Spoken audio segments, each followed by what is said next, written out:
Ladies and gentlemen, I'm sorry I cannot be with you today in Split, in this beautiful city. I'm happy that your conference is held in Croatia, as in the near future Croatia will be also a full member of our European family.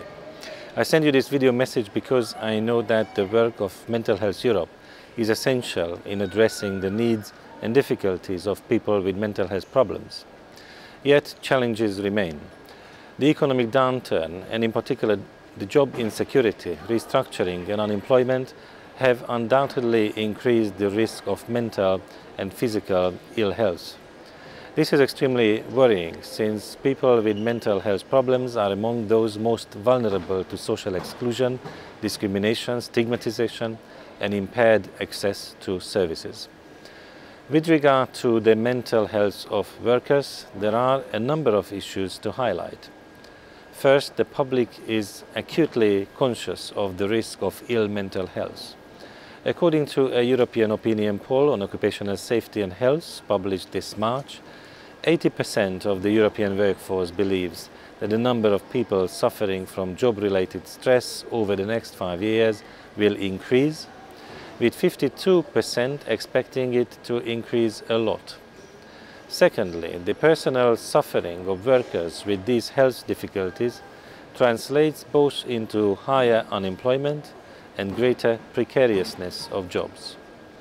Thirdly, EU occupational health legislation remains focused on physical rather than mental health, despite the fact that heavy industry employs fewer EU workers and depression-related disease has increased. Fourthly, poor mental health will increase the pressure on national health systems.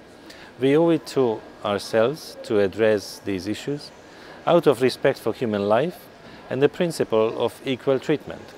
We simply cannot afford to waste talent and leave people excluded from society and the labour market.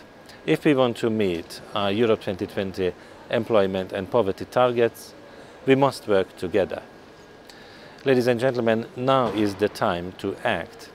The crisis has forced us to look again at our position on basic social issues and questions of political economy.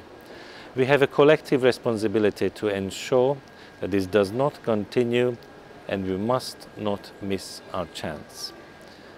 Last year's Council conclusions on mental health demonstrate that the Member States are committed to fighting mental ill health. Accordingly, the European Commission has adopted a proactive approach to help them in their efforts.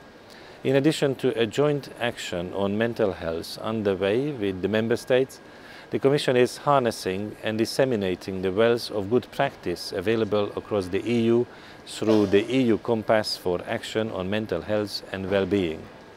The Commission recognizes that mental health is not just about treatment, but also about prevention, and needs to be promoted through other policies and partnerships with stakeholders.